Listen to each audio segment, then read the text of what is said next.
आपके घर की बच्ची के साथ ऐसा दुष्कर्म हुआ है? तो ये बोलना यही है कि अपराधियों पर जो है सो मतलब सख्त सख्त सख्त कार्रवाई हो। और अपराधी जो है सो मतलब बैकऑफ अभी मतलब कि घूम रहे हैं।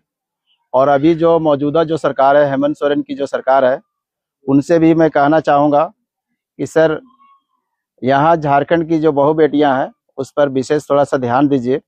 और जो भी ऐसे मतलब कि घटना का इल्जाम दिए हैं उसको फांसी के फंदे तक चढ़ाइए। मैं हेमंत सोरेन जी से यही कहना चाहूँगा कि यहाँ की बहू बेटी सुरक्षित नहीं है। अच्छा, ऐसा नहीं लग रहा अपराधी बैकऑफ होकर काम कर रहे हैं? जी जी जी जी जी, ये तो बिल्कुल अपराधी जो है सो बेखौफ होकर के घूम रहा है। कितना घिनौना घटना ये हुआ है? बहुत बहुत, इसको जितना भी मतलब कि कहा जाए उतना कम है। अगर अपराधी को अगर एक एक पीस करके भी अगर काटा जाए तो वो भी समझ लीजिए कि सजा कम है। क्राइम फाइल, वो चश्मदीद गवाह जो मां की काली हकीकत जान गई। रिश्तों का कत्ल, ममता का शर्मनाक अंत और एक ऐसी खौफनाक हकीकत जिसे सुनकर किसी की भी रूह कांप जाए। झारखंड के हजारीबाग जिले के विष्णुगढ़ थाना क्षेत्र से एक ऐसी दास्तां सामने आई है जिसने समाज की सोच और रिश्तों की पवित्रता पर गहरे सवाल खड़े कर दिए हैं। क्या कोई मां अपने ही कलेजे के टुकड़े की जान ले सकती है? क्या अवैध संबंधों की आग इतनी अंधी हो सकती है कि उसमें एक मासूम की बलि दे दी जाए? हजारीबाग पुलिस की एसआईटी जांच में जो खुलासे हुए हैं वे किसी रोंगटे खड़े कर देने वाली डार्क क्राइम थ्रिलर फिल्म की स्क्रिप्ट से भी कहीं ज्यादा चौंकाने वाले और दर्दनाक हैं। इस खौफनाक कहानी की शुरुआत होती है करीब एक सप्ताह पहले, जब विष्णुगढ़ के कुसुम्भा इलाके में मंगला जुलूस की धूम थी। पूरा गांव ढोल नगाड़ों की थाप पर झूम रहा था और हर तरफ उत्सव का माहौल था। लेकिन इसी शोर शराबे के बीच एक घर में खामोशी से पाप की सबसे गंदी इबारत लिखी जा रही थी। गांव की गलियां खाली थीं और लोग जुलूस में मग्न थे। इसी सन्नाटे का फायदा उठाकर एक मां ने अपने प्रेमी को अपने घर बुलाया था। उसे लगा था कि उत्सव के इस माहौल में कोई उसे देखने वाला नहीं होगा और उसका ये राज हमेशा के लिए दफन रहेगा। लेकिन नियति को कुछ और ही मंजूर था। जब मां और उसका प्रेमी बंद कमरे में अपनी मर्यादा की तमाम हदें पार कर रहे थे, तभी अचानक घर में सो रही मासूम बच्ची की नींद खुल गई। वो अपनी मां को ढूंढते हुए उस कमरे तक जा पहुंची और वहां उसने वो मंजर देख लिया जिसकी कल्पना भी किसी बच्चे के लिए मुमकिन नहीं है।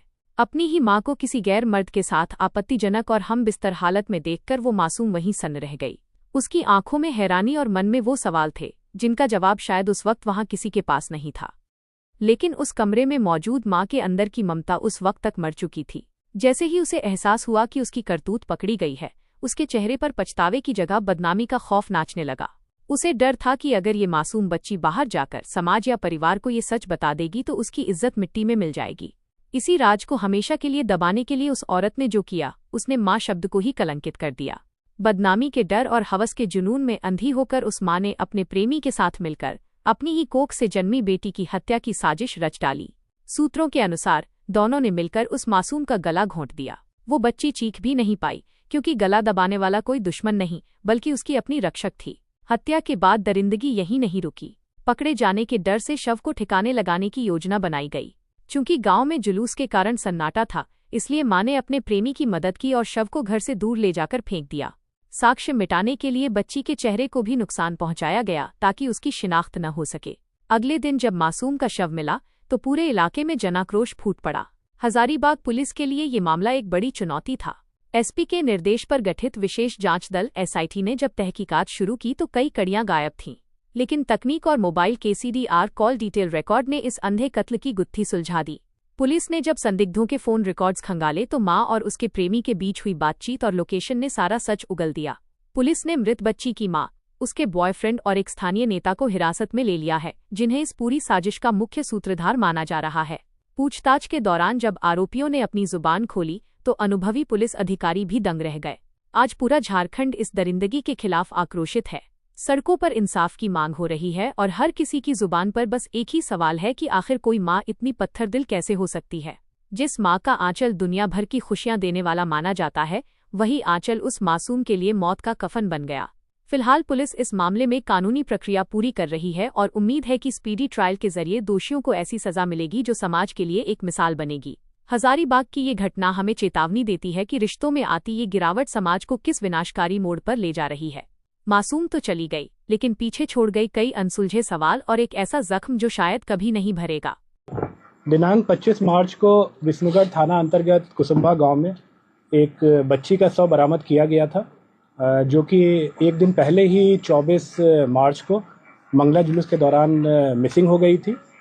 इस संबंध में बच्ची के मां रेशमी देवी के आवेदन के आधार पर विष्णुगढ़ थाने में मर्डर और पॉक्सो के अंतर्गत एफआईआर दर्ज किया गया था। मामला चूँकि काफ़ी गंभीर था और इस केस में करीब करीब किसी प्रकार का कोई आई विटनेस और कोई परिवार की तरफ से भी कोई स्पष्ट बताया नहीं जा रहा था, इसलिए पुलिस के द्वारा सभी पहलुओं पर काम किया गया। विभिन्न प्रकार के टेक्निकल एविडेंसेस पे काम किया गया, कई प्रकार के फॉरेंसिक एविडेंसेस कलेक्ट किए गए, कई लोगों से पूछताछ किया गया जो कि किसी न किसी रूप में हमें कोई इन्फॉर्मेशन दे सकते थे, सभी से पूछताछ किया गया। अंततः पुलिस के द्वारा इस घटना में सम्मिलित 3 व्यक्तियों को आइडेंटिफाई किया गया और मर्डर कब और कैसे हुआ ये हम लोग अनुसंधान के दौरान पता कर पाए। जो 3 व्यक्ति जिनको कि गिरफ्तार किया गया है उसमें एक मृतका की अपनी मां रेशमी देवी है, उसके अलावा गांव की ही एक महिला शांति देवी हैं जो कि उनको भगतनी भी कहा जाता है और उनके द्वारा मुख्य रूप से तंत्र मंत्र इत्यादि का काम किया जाता है। और तीसरा व्यक्ति इसमें जो शामिल था वो था भीमराम।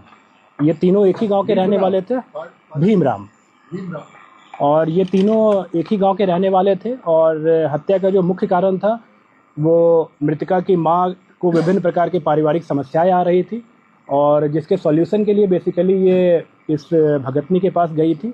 और इसी दौरान एक नरबली के दौरान बच्ची का जान लिया गया और 3 व्यक्तियों को जैसा कि मैंने बताया कि गिरफ्तार किया गया है और इन तीनों के खिलाफ बहुत जल्द हम लोग पुख्ता सबूतों के आधार पर चार्जशीट सबमिट करेंगे और प्रयास करेंगे कि इनको कठोरतम दंड मिले। बच्ची का जिसके बारे में बताया जा रहा है 12 वर्ष की बच्ची थी। हाँ जी बिल्कुल।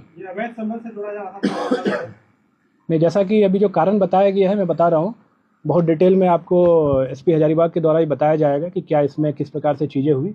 बट मुख्य रूप से ये नरबली का मैटर था, एक अंधविश्वास का, एक तंत्र मंत्र का ये मैटर था। डिटेल में आपको एसपी बताएंगे कि किस प्रकार से इसमें चीज़ें जो है वो कैसे कैसे घटना को अंजाम दिया गया था, कैसे बच्ची की जान ली गई थी और किस प्रकार से घटना को अनावश्यक रूप से एक अलग रंग देने के लिए खास करके जो भीमराम का मैंने नाम लिया उसके द्वारा इसमें पूर्ण रूप से प्रयास किया गया था। इसके बारे में डिटेल में आपको बताया जाएगा।